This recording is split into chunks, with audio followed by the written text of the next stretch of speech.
So I just forgot to mention one thing, that in case of this MFT technique, because we have a number of programs in the main memory residing simultaneously, and any of them can be executed by the CPU anytime. So we need protection of each user program against others. Okay. So for that, what you have to do is, for every partition we have to have two registers. One of them we call as lower bound register, and the other one is upper bound register. That means whenever the CPU generates the address while execution of an user program, for every address generated, you have to check whether the address generated is greater than lower bound register content or not, and less than or equal to upper bound register content or not. So only when it is greater than lower bound register and less than or equal to upper bound register, that means within this region, then the addressing is valid addressing. The moment it goes below this, below the content of lower bound register, or becomes more than the content of upper bound register, that immediately indicates that the program is trying to access some memory area which is not actually allocated to the process. Okay? So immediately some interrupt is to be generated like trap, and this program has to be terminated. And this gives protection of every user program against other user programs. Okay. So now we come to. But that thing will be take during the compilation. No. It will get the relative position of the address. It gives the relative position. Yeah. So what modification can be done is, instead of using this lower bound register and upper bound register, as we have done before, we can have a base register, and what the compiler can tell you is what is the length of the program. That is what we will call as limit. That is the maximum logical address to be generated by that user program. Okay. So what you can do is, whenever a logical address is generated by the CPU, because CPU is always generating the logical address, whenever a logical address is generated by the CPU while execution of some user program, the logical address can be compared with limit. Okay. So always the logical address has to be less than or equal to limit, and obviously it has to be greater than 0. If it is within the limit, then the content of base register can be added to the logical address to give you physical address in the memory. Okay. And in that case, the base register will be same as the lower bound register. Upper bound register we can avoid. Okay. So you have to add the logical address to the content of the base register to give you the physical address within the memory. And because the logical address cannot be less than 0, so that ensures that we will never go below this base register content. And we are checking that it is not greater than the limit, that ensures that we will not cross this upper bound register content. Okay. So that can be a variation on this. Instead of using lower bound register and upper bound register, we can use a base register and a limit on the address space of that user program. Okay. So now let us come to what is called MVT,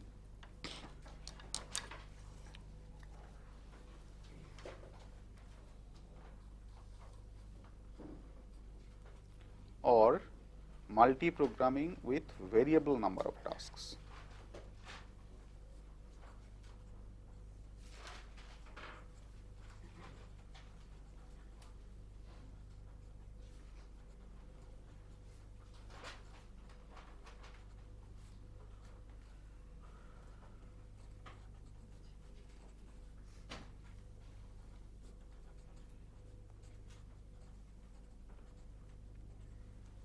So you find that in earlier case, in MFT, where the partition size and the number of partitions were fixed, so the degree of multiprogramming was also fixed. If I have n number of partitions in the main memory, my degree of multiprogramming is always n. I cannot exceed that. But in this case, since the partitions are variable and the partitions will be created as and when required, okay, so I can have a variable number of tasks, or the degree of multiprogramming can also be variable in case of MVT. Okay. So let us explain this MVT technique. with an example. Let us assume that we have got say 6 jobs, or let us start with 5 jobs. Say job number 1, job number 2, job number 3, job number 4, and job number 5. Okay. Suppose job number 1, the size requirement is 60 kilobytes. Job number 2, the size requirement may be something like 100 kilobytes. Job number 3, let us assume size requirement is 30 kilobytes. Job number 4, let us assume that size requirement is 70 kilobytes. And job number 5, the size requirement may be say 50 kilobytes. Okay. Time required for execution of job number 1 may be say 10 time units. For job number 2, it may be 5 time units. For job number 3, it may be say 20 time units. For job number 4, let us assume it is 8 time units. For job number 5, let us assume it is 15 time units. Okay. So, this is the situation that we have. And let us assume that we have a memory something like this, say 256K memory.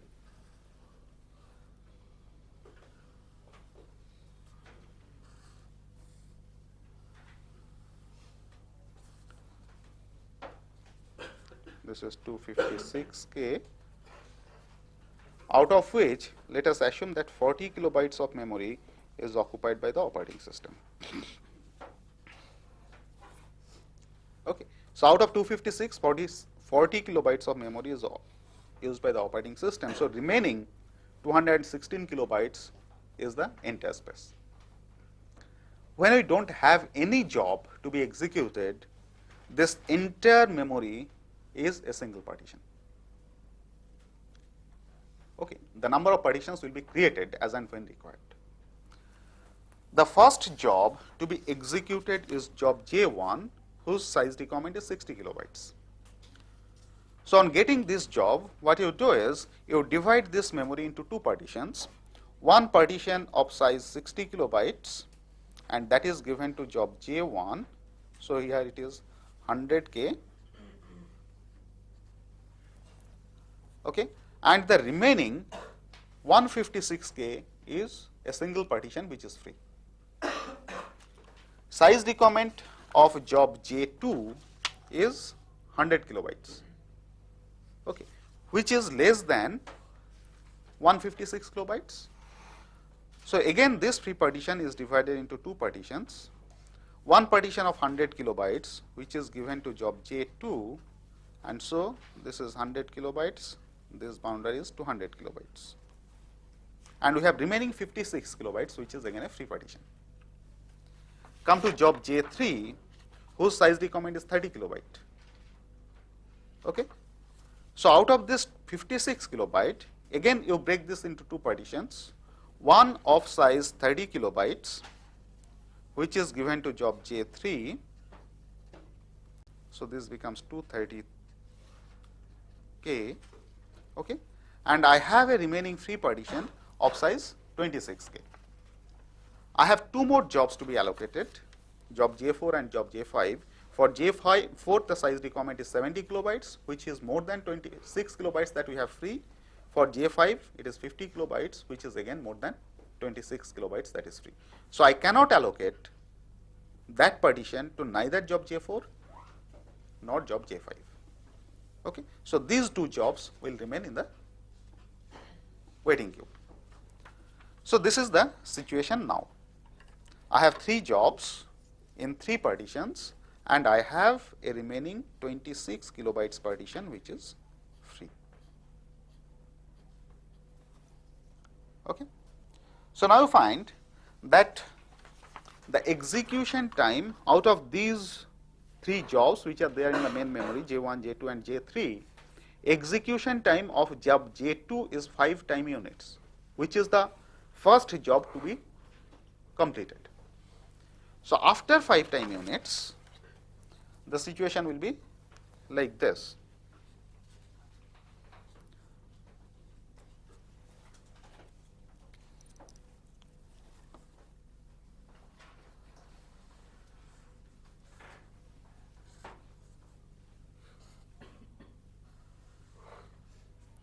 First 40 kilobyte is occupied by the operating system. Next 60 kilobyte is occupied by job J1. Next 100 kilobyte, because job J2 is already complete, will become free. Next 30 kilobyte will be occupied by job J3, and this is again another free partition of size 26 kilobytes. Okay.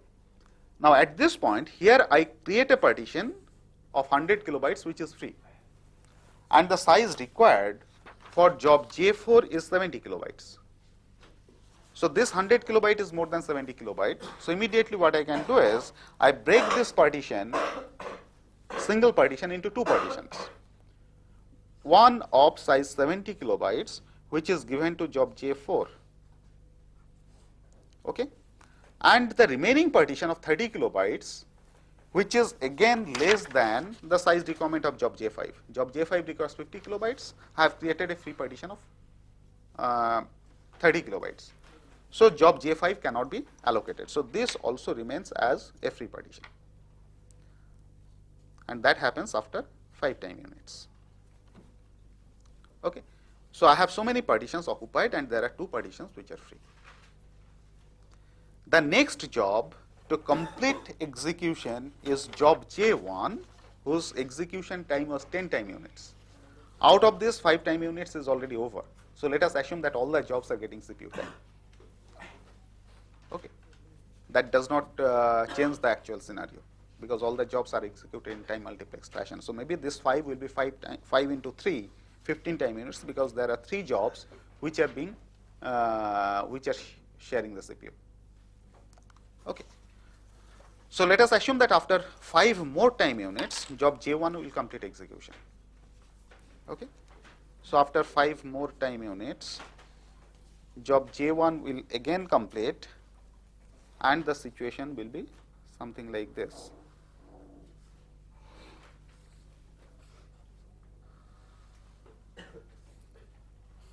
Operating system partition will remain as it is. Job J1 was occupying 60 kilobytes. Okay, so that becomes free. Job J4 is occupying 70 kilobytes. Then 30 kilobytes is free. Job J3 is occupying 30 kilobytes, and then 56 kilobytes free. Okay. So here I create a partition. I get a partition of size 60 kilobytes which is free, whereas the size required by job J5 is 50 kilobytes. Right? So now I can break this 60 kilobyte partition into 2 partitions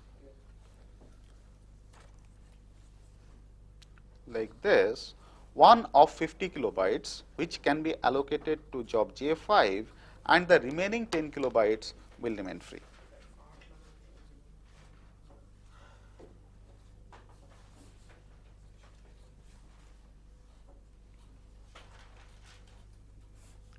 So I have a situation like this, that I have now 6 partitions in addition to the partition given to the WES, out of which 3 partitions are occupied by job J5, J4 and J3, and I have 3 partitions. This is a free partition of size 10 kilobytes, this is a free partition of size 30 kilobytes, and this is a free partition of size 26 kilobytes. So you find that the partitions are created as and when they are required. I don't have any fixed partition, unlike in the MFT case. Okay. Now what is the advantage?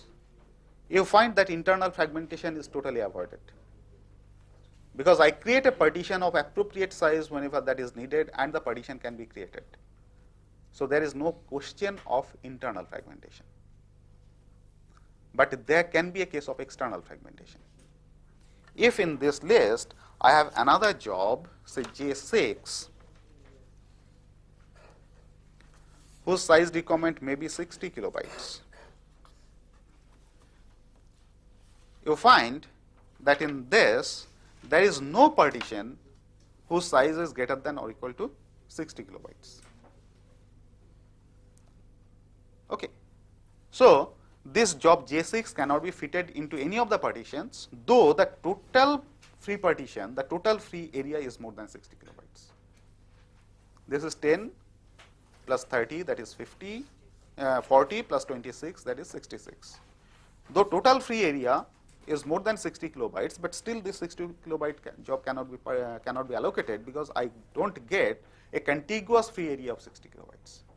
So all these partitions, free partitions, becomes external fragmentation. Okay, but there is no internal fragmentation. However, this external fragmentation can also be minimized if we make use of another technique which is called compaction.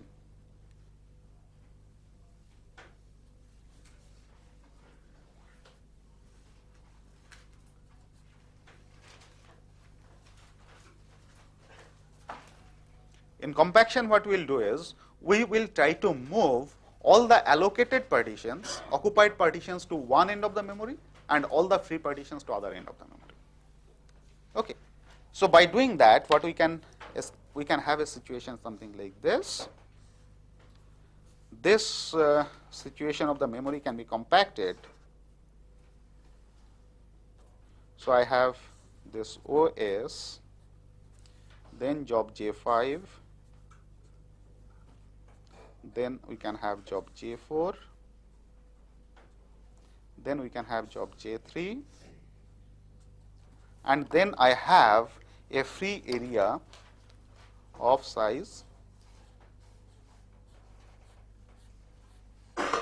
66 kilobytes. Okay, which is greater than the 60 kilobyte size required by job J6. So once I have this kind of situation, now this can be broken into two partitions. One, a free partition of size 60K, and which can be allocated to job J6, and after that we will be left with a free partition of size 6K. Okay. So this is a technique called compaction, memory compaction, which can be used in case of MVT technique, but this cannot be used in case of MFT technique, because MFT by definition it is fixed partition. Okay. But what we need in this case, because we are moving the job from one partition to another partition, or shifting it from one side, one portion of the memory to another portion of the memory, so addresses which are used within that process, within every process, have to be relocatable address. Okay, I cannot have any fixed address. And obviously, when we make use of the base register along with the address offset within that logical address space, the addresses are relocatable addresses. So that can be easily done. But there is obviously some overhead, that is, whenever we have to move a block of memory from one location to another location, then there is block transfer time which is involved, and until and unless this block transfer is complete, the process cannot, the CPU cannot execute that process. Okay, but still this gives better memory utilization. Okay. Now we have to say that if we want to employ this MVT technique, what are the informations that we have to maintain? As in case of MFT technique, we have said that we have to have information for every partition regarding what is the starting location of that partition, what is the size of the partition, and what is the status of the partition. Okay. Here also, we have to have similar kind of information. Okay. That is, what are the partitions which are allocated, and what are the partitions which are free. If there are partitions that are free, then what is the starting location of that partition, what is the size of the partition. Okay. So for every partition, I have to maintain those information, whether the partition is allocated or the partition is free. Okay. This information can be maintained in the form of a table. In case of MFT, the number of entries in the table are fixed. If I have, say, 50 partitions, I have 50 entries in the table. In case of MVT, the number of entries in the table is variable, because the number of partitions is variable. Okay. So one method can be used, that is the linked list approach, and it can be done in such a way that the linked lists can be generated by making use of the free partitions only. I don't need any extra memory to maintain the linked list information of the free partitions. Okay. So the linked list can be implemented in this manner. For every free partition we have in the memory, we can have certain fields. The fields can be something like this. We will have few fields at the beginning of the free partition, and we will have few fields towards the end of the free partition. The fields can be something like this. I can have an r-link field or right link field. All of you know what is linked list. I can have what is called a left link field. I can have a size field. The size field will indicate that what is the size of this free partition. I can have another field called a tag field, which indicates that whether the partition is free or partition is occupied. Okay. Towards the end, I will again have a tag field and I will have a field what is called an uplink field. Okay. This right link field points to the free partition which is next to this in the memory. Left link field will point to the free partition which is before this in the main memory. Uplink field will point to this free partition itself. Size field will contain the size value. Tag field will be equal to 0 if the partition is free. It will be 1 if the partition is allocated. Okay. Now, I mostly need the information about what are the partitions are free for allocation of a new job. Okay. This information is not needed for the partitions which are allocated to some process. So, all the entries or the linked list will contain the nodes corresponding to the free partitions only. It will not contain the nodes, the linked list will not contain the nodes which are allocated. Okay. So, now what you can do is, whenever a job requests for some amount of memory, it may be a new job or it may be a job which is already allocated some partition and the job needs new memory by making use of malloc function. Okay. So, whenever a job wants to have some more memory, the system has to check this linked list. So, there has to be a starting node. Following that starting node, for the starting node following this r-link field, you can move from one node to another node. Wherever free node you reach, you check what is the size field. If the size field is more than the amount of memory that is needed, this partition can be allocated. Whenever this partition is allocated, what we have to do is we have to bring this partition out of the free partition list. Okay. So, accordingly we have to modify the r-link field. Suppose this is the node which is being allocated. Before this, the free node that I have, that is pointed by l-link. I have to modify the r-link field of that, so that the r-link field, because this node is being allocated, so r-link of this points to the next free node. So, r-link of the node before this, that should now point to the next free node. So, that link modification we have to do. Similarly, l-link field of the next node has to point to the node before this. Okay. Tag field of this will be made equal to 1. Tag field here also will be made equal to 1. So why 2 tag fields? Yeah, I will come to that. Right. So, that is the modification we have to do. Now, coming to the question of why do we need 2 tag fields. So, in case of variable partition, coming to this situation, suppose J3 now decides, or J3 is terminated. That means the partition which is given to J3 is empty, that becomes free. Until if I don't take special precaution, in that case, even if this partition is free, I will have 3 free partitions in the memory. One of 30 kilobytes, this one of, how much is this? 30 kilobytes, this one is of 26 kilobytes. Okay.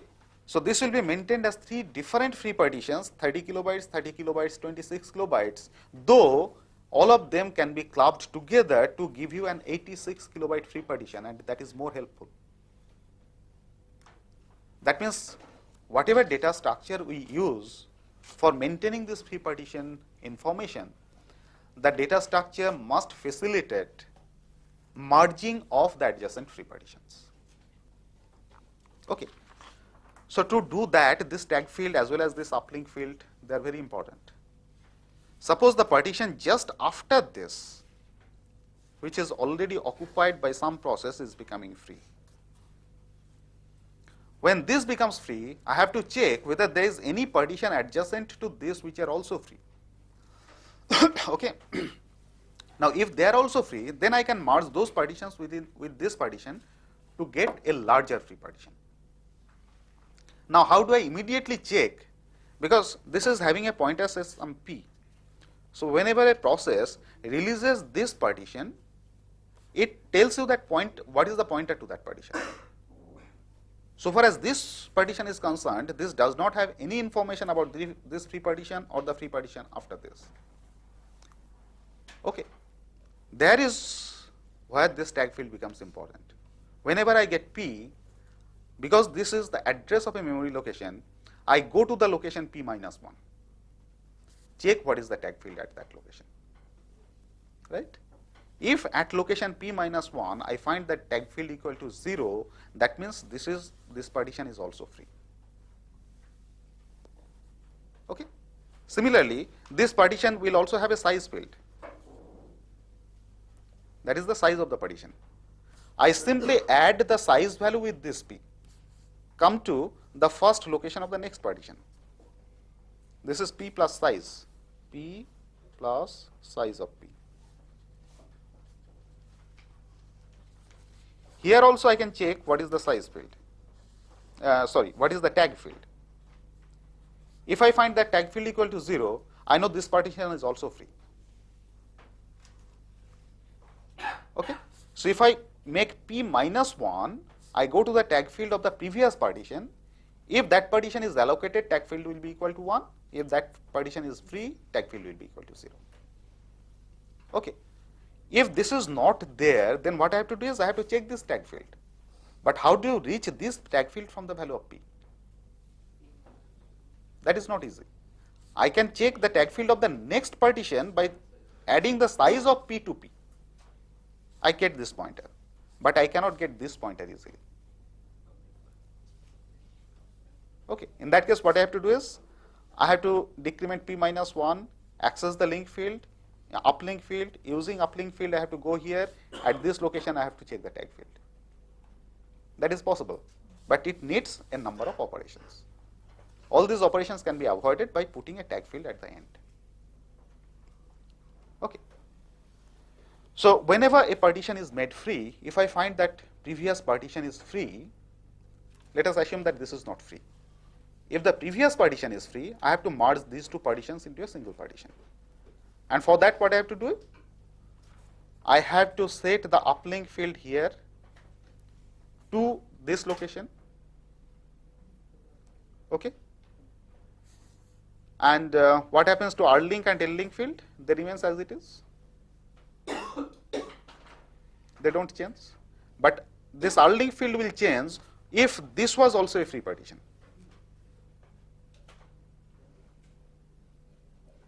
Okay. So by manipulating all these pointers, I can maintain the free partition list in the form of, now you find that it is a doubly connected linked list. I have pointers both in the forward direction as well as in the backward direction. So what I have is a doubly connected linked list.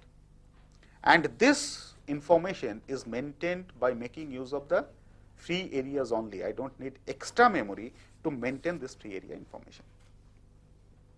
Okay. I don't need any table, because in that case, how many entries should be there in the table, that becomes a limitation. Because in case of MBT technique, the number of partitions that are to be created is variable, so it is better to go for a linked list implementation. And that linked list can be implemented by making use of these nodes themselves.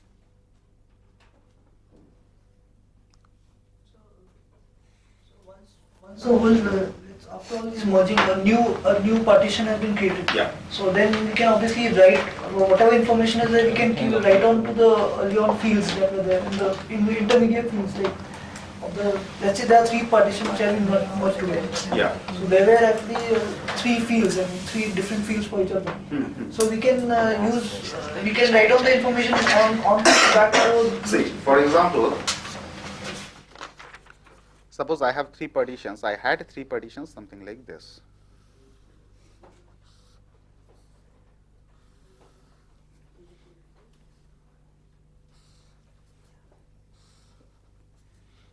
This partition had a number of fields. This partition had a number of fields. This partition also had a number of fields. Okay. So this is one partition. This is second partition, and this is the third partition. Okay. Suppose this is the partition which was allocated, and these 2 are the partitions which are free. Okay. So let me put it like this. This is an allocated partition.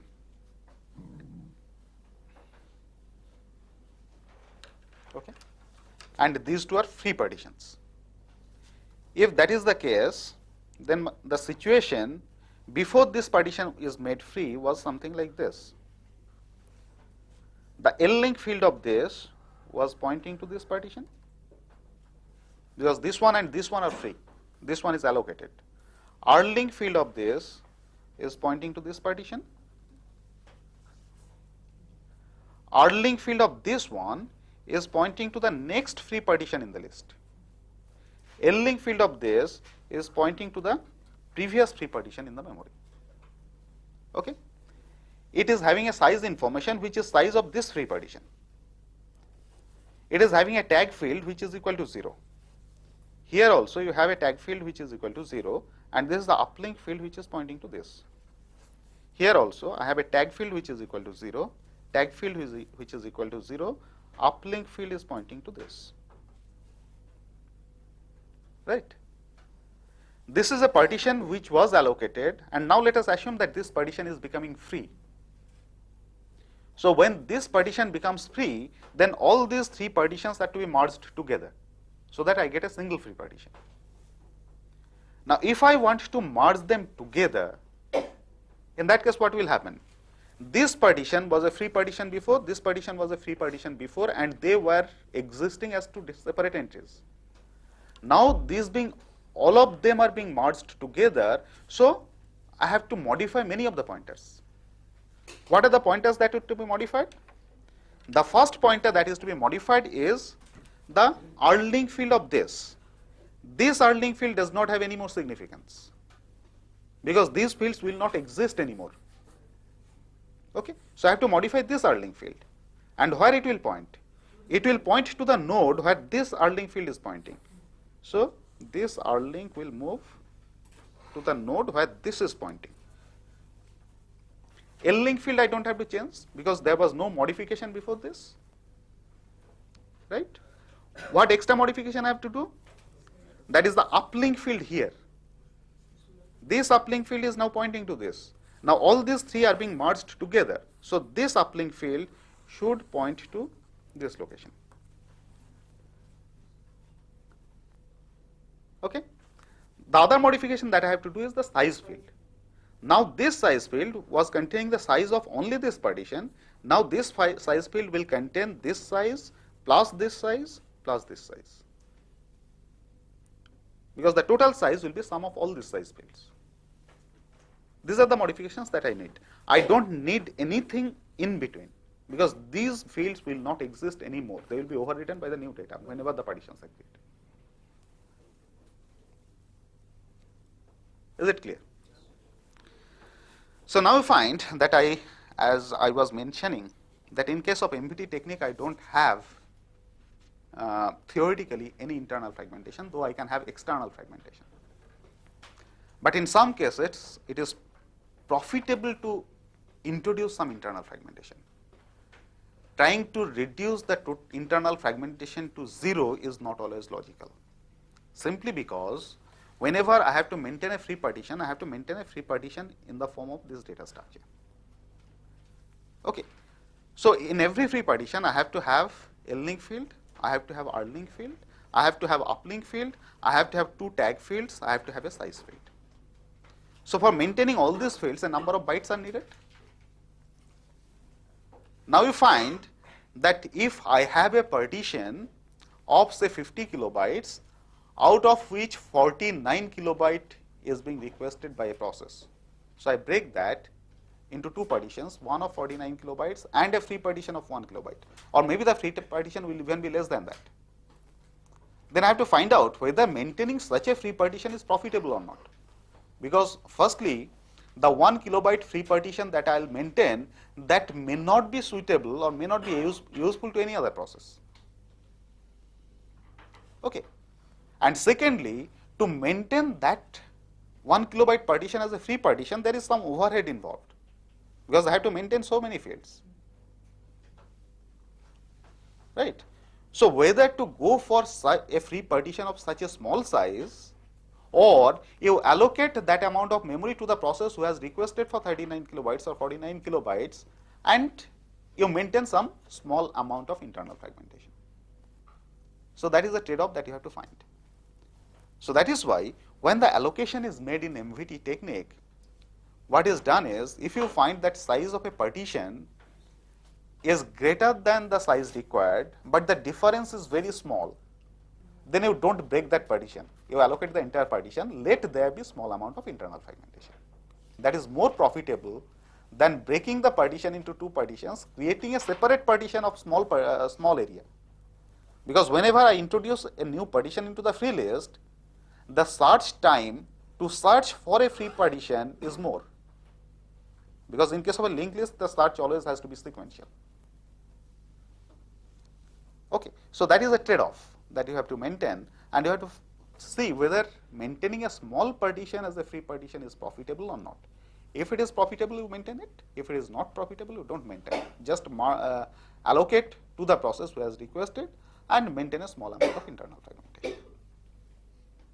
Okay, so though theoretically MVT technique can avoid internal fragmentation totally, but practically it is more profitable to allow some internal fragmentation. Okay.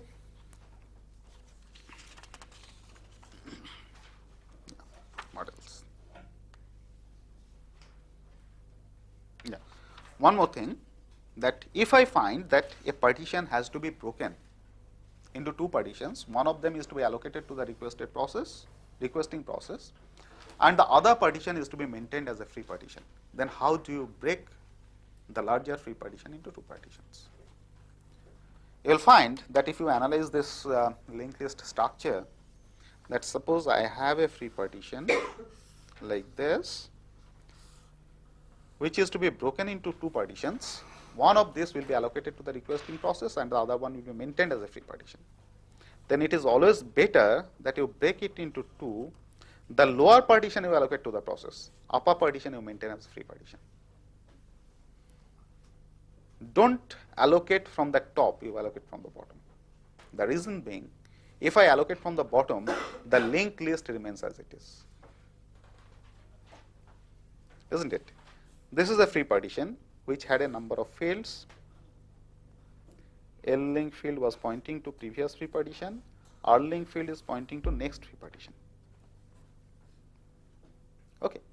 Now if I break it like this, and this lower partition is allocated to the requesting process. Okay. These linked lists, these pointers remain as it is. The L-link field is not to be changed in any case, because I am not doing any modification on the upper side. R-link field may be changed, but if I follow this strategy that I will always allocate the partition from the bottom, the R-link field is also not to be changed. It will also remain as it is, because the next free partition has not changed. Only change you have to make is in the size field, and here I have to create two more fields, one for tag field, one for uplink field. This uplink field has to point to this. If I do it the reverse, that is, if I allocate from the top, not from the bottom, then all these pointers are to be created here. That is more costly. Okay. So in case of MBT technique, whenever you have to allocate a partition, you always allocate the, you have to break the partition, you allocate the bottom part of the partition and maintain the upper part as a free partition.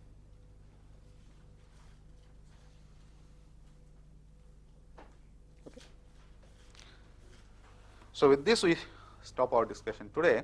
Next day we will talk about other memory management techniques.